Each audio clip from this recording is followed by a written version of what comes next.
I hate Christmas with the fire of 1,000 suns. Every year it's like this. Every year, my Christmas video is my most angry and unhinged video of the year. What is the point of any of this? Are you really going to tell me this is some kind of remembrance of the birth of Christ? Really? Really? Is that what this is about? I'm not presenting myself as some sort of theological scholar. Okay, every now and then I get a comment about where I'm leading my Christian followers. I'm not leading anyone anywhere, but I do have one thing. There's one thing that sets me apart from 98% of Christians, which is that I've read the Bible. Jesus didn't want any of this. Jesus does not want me to go to Barnes & Noble on Christmas Eve. In fact, he probably specifically does not want, he was probably up in heaven watching me like, Gribbs, no, not again, not this year. No, put your car keys down. Gribbs. Went to Barnes & Noble. Christmas Eve, went to Barnes & Noble. You think you're in control of your life.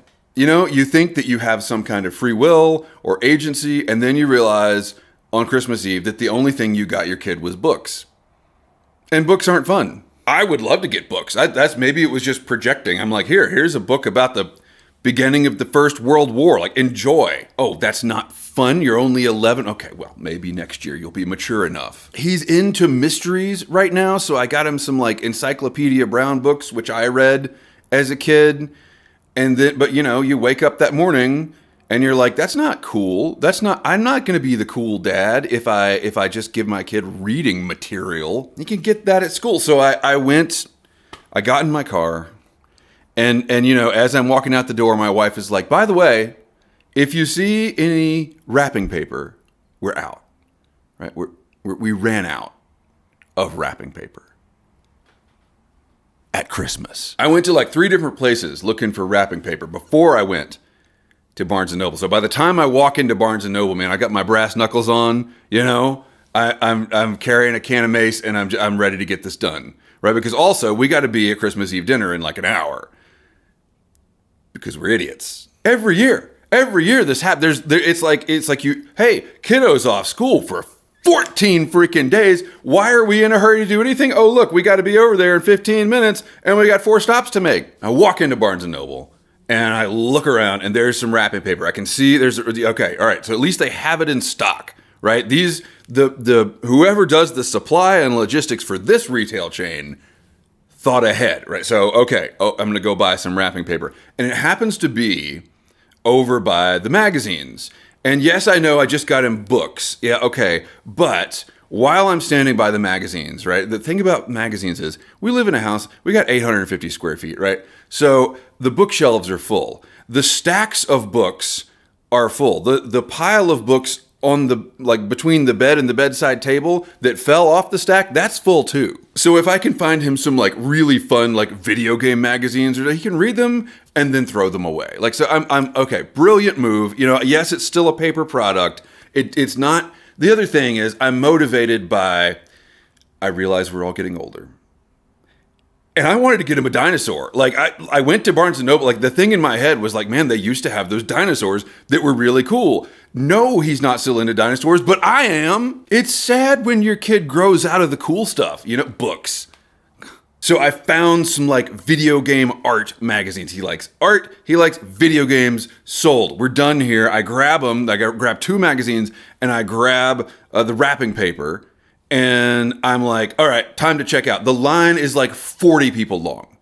It's like 40 people. I'm like, okay, foolishly. I'm like, what if I just circle the store for a minute and then maybe some of those people will process through. Like maybe there's some old lady holding up the line. Like, you know, when you go to the grocery store and the lady waits 15 minutes while they ring up all of her old lady stuff and then she starts writing the check. You know, maybe it's a situation like that. The problem is there are no old ladies in Barnes & Noble on Christmas Eve, because if you are an old lady on Christmas Eve, one of 2 things is true. 1, you hate Christmas, and now that you're an old lady, you don't have to take shit off of anybody. Or 2, you're one of those old ladies that you love Christmas and you've made it your entire personality because you're retired and therefore you got your shopping done in June. It was mostly other parents like me in the store. We all had the same like look in our eyes. Like you look at someone and then you glance to see whatever they're carrying, and you're like, man, if I need that, I'm gonna kill you. I guess nobody needed the video game magazines and the wrapping paper, but I did a couple of laps and then I scoped the line. It's not getting any shorter. So finally I go and I'm just like, okay, all right,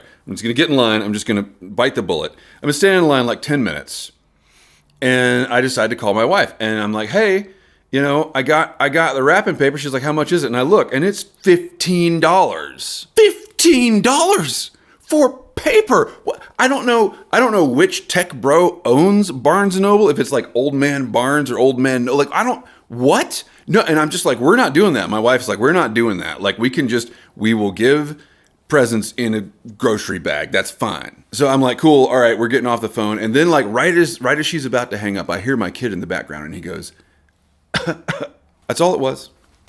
Just a little cough. That's all it was. But I knew. Every year we are sick at Christmas. It's uncanny. It is like clockwork. And I heard the little cough in the background, and I was like, okay. When I had wiped enough of the tears away to be able to read again, and I looked down and like double checked, okay, the wrapping paper, you know what? Chuck that over the next bookshelf. We're not buying that. I'm certainly not getting out of line at this point to take it back, because I'm just buying my 2 magazines. And I'm like, God, I bet they're expensive. They're probably $12 a piece. I look down, these magazines are $30 each. I was getting ready to spend $75 on paper. What is wrong with us? So without the wrapping paper, I'm down to $60. I already got him a present. I got a present wrapped at home. It wasn't fun enough. I'm going to spend $60 here? I mean, I love my son, and I want him to have the best. Unless it's $60. Like, it's not the absolute value of the money. I could afford, I could probably, I would have to check, but I'm pretty sure I could afford a $60 expenditure. It's the principle of the thing. Like, the whole point of the gift is it's disposable, so we don't have to keep it. So fine. I just drop everything to the floor, and I walk back into the aisles. We just started reading Harry Potter. Cool. You know what? I'm going to get him a Harry Potter wand. Okay, so I pick up the box. It's like this, and it's got a stick in it. $35. God forbid you try to buy your kid a Lego set in this day and age. Have you priced Lego set? Like, he's not even into Lego sets, but at this point, I was like he used to be. It used to be all the rage, and now we have so many Lego sets in our house that, like, if there's another hurricane, we can just patch the roof with Lego. The point is, you can't buy them anymore. I mean, I guess if you're Jeff Bezos, you can. There's probably a focus group at Lego that just like pays attention to the stuff Jeff Bezos is into. Because if you make a model of whatever he likes, that's the only way you're going to sell this product. I looked at the stuffed animals. They're all like $90 a piece. Finally, I found a board game that was on clearance for like $30. It was an escape room board game. I don't know why we make a game about another game. Whatever. It wasn't a book, and then I got him a bookmark. I'm an English teacher. That's how my son. The bookmark was $10. I should have just gone to the gas station and got him like a pack of cigarettes and a tank of gas. Oh, we live in a dystopian hellscape, son. You're an adult now. Here you go. So I get back in line and I wait, the 2.5 hours to get up to the counter, and then the lady's like, "Do you want to join the Barnes & Noble Rewards Club?" And I'm like, do I look like I want to join the Barnes & Noble Reward? I walk out the door. I got my parcels under my arm, like it's Miracle on 34th Street. I get in my car. I drive home through all the traffic. I walk in the door. It's like the Spanish flu hit our house. His fever's 109. My wife's got him laying on a block of ice. There's tissues all over the floor, And I'm like, "How you feeling?" He's like, "I'm fine." It's okay. It's okay. It happens every year. We always get a cold the week, like always. We always get a cold. It's just the way things are. And I was hoping, hey, maybe, you can power through. Maybe you'll still get some enjoyment out of the years of my life this just cost me going to get these paper products from Barnes & Noble. No. By that night, we're like, is this a cold? Because that Spanish flu thing, that might not have been far off. Fortunately, my entire family is in town, and we all go to the Christmas cabin so that we can stew in my son's germs, because we didn't learn anything from the global pandemic that happened 5 years ago that was the most significant event in any of our lives. So then we spend the next 48 hours sitting around the Christmas tree, passing things around hand to hand. Kiddo's like unconscious on the couch with like a syringe full of Benadryl up his nose. And like one by one, we're all just like, I'm the last. I am the last man standing. And the reason I'm making this video now on December 27th at 8 o'clock at night is because I just felt it starting. And I know everybody in the comments is going to be like, well, did he at least enjoy his presents? He didn't even know he got his fever was so high, he was licking the wall. I mean, seriously, I walked by at one point, he's like laying under the Christmas tree, looking at the lights like it's the bridge scene in Apocalypse Now. And he's like, I get it. Now I get it.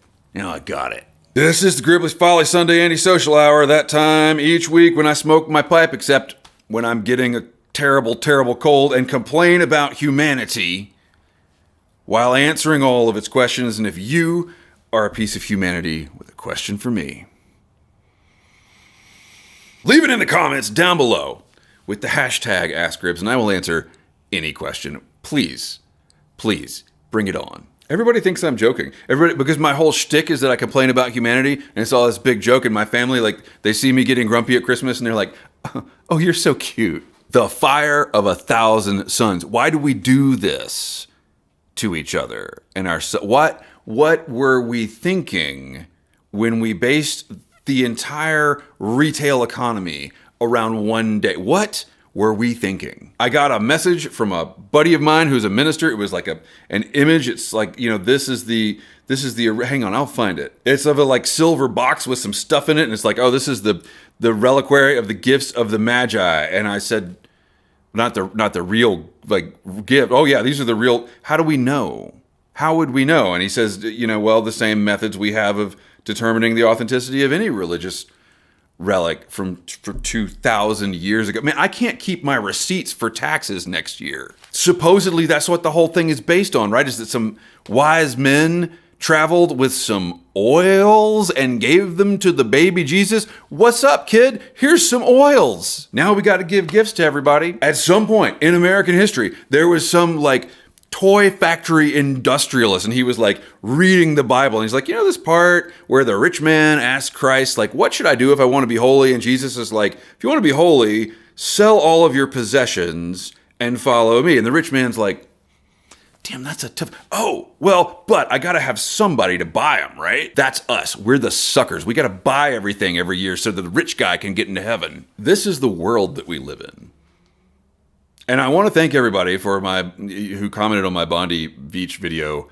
I thought I was going to get a lot of heat for that. And I got a little bit, and that's okay. And I think it was deserved heat, actually. Like, there was someone that was like, you know, Israel kills like tens of thousands of people in Gaza and no one cares. But then there's a mass shooting of a bunch of Jewish people in a Western country and everybody loses their minds. And that's a good point.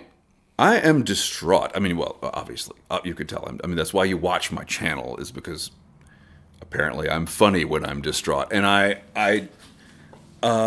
what's bugging me is that I'm starting to really get the sense that these things are not coincidental. The things that are happening in our society, generative AI, Donald Trump, increasing frequencies of mass shootings, the things that are happening all over the West, and then of course the wars that are being waged.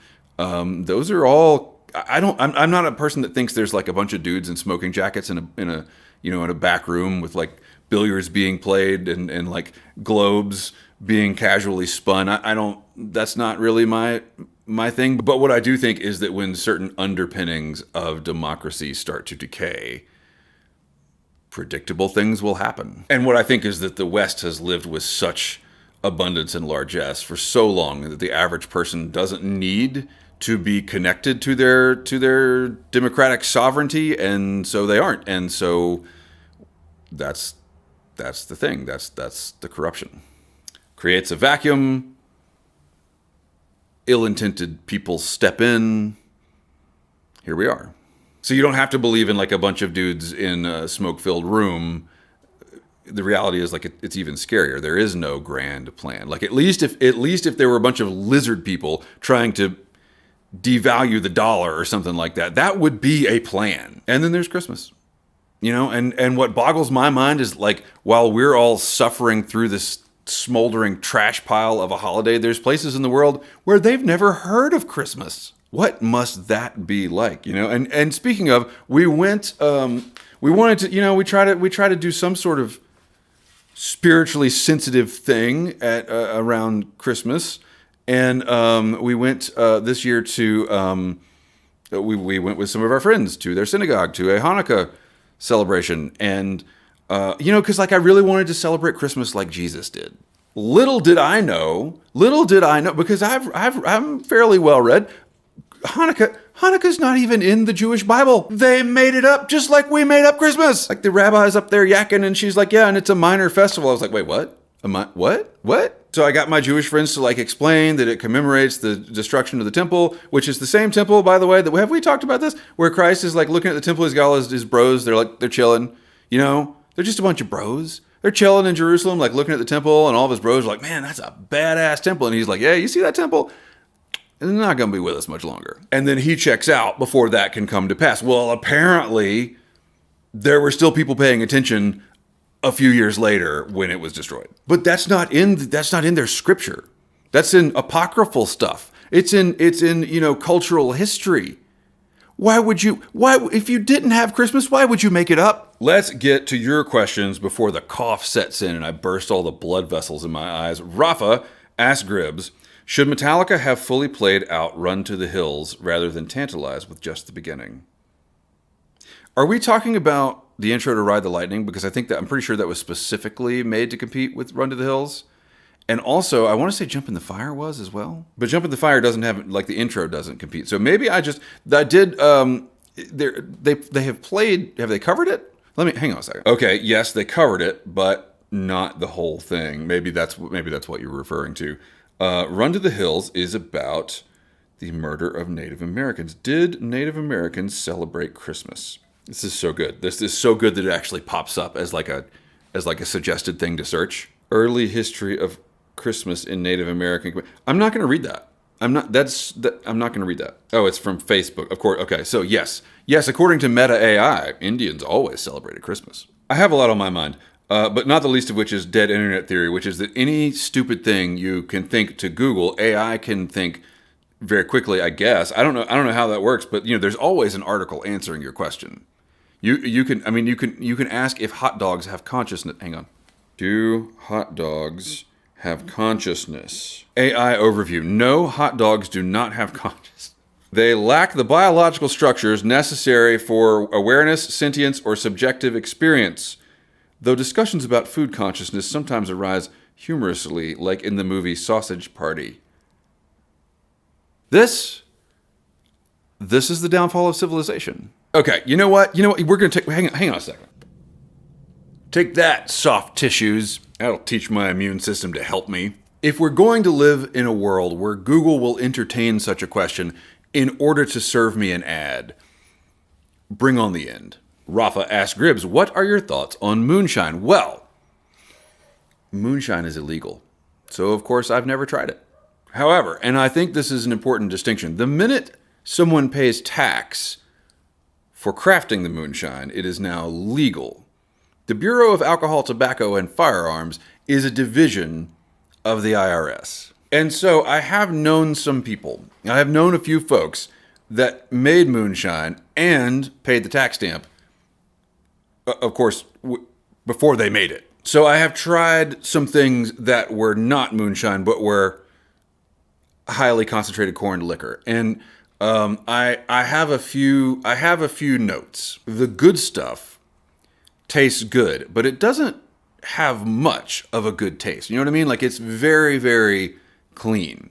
The bad stuff will make you go blind. It's kind of a pretty hard risk-reward ratio there. Like you really need to trust the source. But of course you can trust the retailer where it is legally sold because someone paid the tax stamp. That's, of course, having said that, I have heard from people who know that there is a difference between the legal stuff and the illegal stuff, and the illegal stuff is indeed markedly superior. It's too bad I'll never be able to try it. M. Kiefer 414 says, I thank you for your words. And okay, so I'm going to have to take something seriously all of a sudden. Sorry. Okay. All right. I thank you for your words, and I'll admit that I've come to depend on you, your words, your mind and soul to be a comfort to me. It's pretty selfish, but it's true. I really am distraught. I really am. And that's the thing. It's like, there's the act, and then there's the real concern for all of our future. And so when someone says something like that, it gets me. It gets me. And I don't know how to respond to that because I don't want the responsibility of being someone who says wise things. I mean, I've spent this entire video ranting about Christmas. That's not super wise. Anyone can rant about $30 magazines. But I hope that everyone can see that underneath this shtick there is, genuine concern. Why can't we do better? Why can't we do better? And at the same time, I want you to be able to see that that's where I'm coming from. But then I don't want to be held responsible for those views. I don't want to have to be consistent and comfort people. That's scary. So we'll just move on. Kenjiro says, I feel compelled to say that your reactions are completely normal. See, I'm completely normal. There's nothing special about me. The world is turned upside down because America is facing fascism for the first time. You got to bring it down again. We had just reached levity. We were having a great, mirthful Christmas together. And then we got to talk about this. There's the brutal truth. Yeah. Okay. I can't. All right. But the reason that I was going to read this is Kenjiro made a really, really long comment about, we were talking about whether tobacco is better aged or not. And I don't have time to read the entire comment in this video, so I'm going to paste it in the description below, and I'll go back to the Sunday Antisocial where we talked about that and paste it there as well, unless I forget. Brutal truth is that we are fighting fascism for the first time. We're not, though. We're not. That's the hard part, is we beat it, and yet that's all right. We got to move on. Valerie Price says, as a woman, I rely on brave men to make the hard decision. We're talking about the Bondi Beach shooting and how I was saying that as an American man, I feel like a responsibility to prepare to engage a mass shooter, I guess. I don't know what, I can't really define the feeling or what I feel I should be ready to do. As a woman, I rely on brave men to make the hard decisions to protect the country I live in because mommy can't fight the battles against infiltrating men. So this has several concerning things about it. Number one, I think women are really, really good at fighting. Have you seen women competitive shooters? They are amazing. Number two, the battles against infiltrating men. These people aren't men. Yes, the vast, vast majority of mass shooters are male. Literally, a lot of them aren't men. They are not of legal age. They are boys. And then the other ones, they're not. Now, if I get what you're saying, which is that physical strength matters. That's true. On the other hand, say what you will about firearms, they are the great equalizer. But I think the key word here is infiltrating, and that may have been the case in the Bondi Beach shooting. It is not the case in almost all of the mass shootings here in the U.S. I think the Bondi Beach shooters were Pakistani nationals. I don't know. I would have to go back and look, but I can think of the San Bernardino shooters were not U.S. nationals, but other than that, I cannot think of a mass shooter in the United States that wasn't a U.S. national. Well, so the Brown University guy was from Portugal. Do the Portuguese infiltrate? But put that up against, I don't know, the Parkland shooter, the Columbine shooters, the Pulse nightclub shooter, the Aurora, Colorado shooter, the Sandy Hook shooter. Foreign nationals, that's not the pattern here. Frank Shepard Pipe says, speaking of space bugs, did you watch the Age of Disclosure documentary that just came out? I feel like I have spent the last 20 minutes displaying just how on the edge I am, and you guys don't want to push me there. You don't know. Like the next video, I'm going to be talking about 5G, man. I mean, I basically already came out and said, lizard people, if you're listening, Blake's Pipes, Ask Ribs, did you run your ice engine today? I started my leaf blower for the length of the video. Did not even blow a leaf. What is an ice engine? Is that like a jet ski, a snowmobile? We haven't had any snow because of climate change, because of the leaf blowers. CB Potts, I work in a job where I talk with a lot of vets. I love this one. In the same day, I chatted with an 82nd Airborne plane jumper and a Navy submarine vet. Yeah. We still talk about which of those two paths is the least horrific way to die if there's a hiccup. A 1,200-foot free fall, or being stuck with limited air and 800 feet of water above you. Thoughts? How long does it take to fall 1,200 feet? All right, online free fall calculator. 1,200 feet works out to, oh, that's nothing. 8.6 seconds? Yeah, I'm going with that one. I would 100% take that over an undetermined amount of time, knowing I have no escape and will eventually asphyxiate. I recently, because of Christmas, I like to, if things are bad, I wallow in darkness, and therefore I realize how good that I have it. And so I spent Christmas morning reading the Wikipedia article for the sinking of the Titanic. And yeah, that would be bad. There's, then YouTube, gives you all the stuff in your algorithm. And there was one video talking about, like, was anyone alive in the stern of the Titanic when it went down? And yes, probably so. But they weren't alive long, because it imploded within a few seconds of going under the water. It was so close to the surface when it imploded that survivors could feel it. They could feel the implosion. And so, 20, 30 seconds in an air pocket in the Titanic, that's not that bad. And you're on the Titanic, you're in a historic event. You were near Kate Winslet's boobs. Like, I would take that over a free fall, but not just random submarine, no.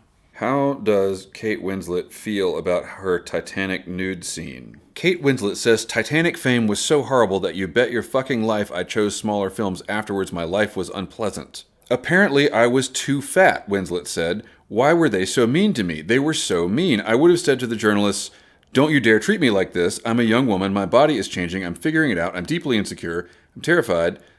That's bullying. Well, that's awful. I bet Leonardo DiCaprio didn't have to deal with any of that shit. That sucks. Kenjiro asks Gribbs, have you read the 1971 Powell memo written by past SCOTUS Justice Lewis Powell? Yes, I have. I think you brought it up to me a while back. Yes, I have. I would, again, we don't seem to be able to get away from the distraught theme in this video.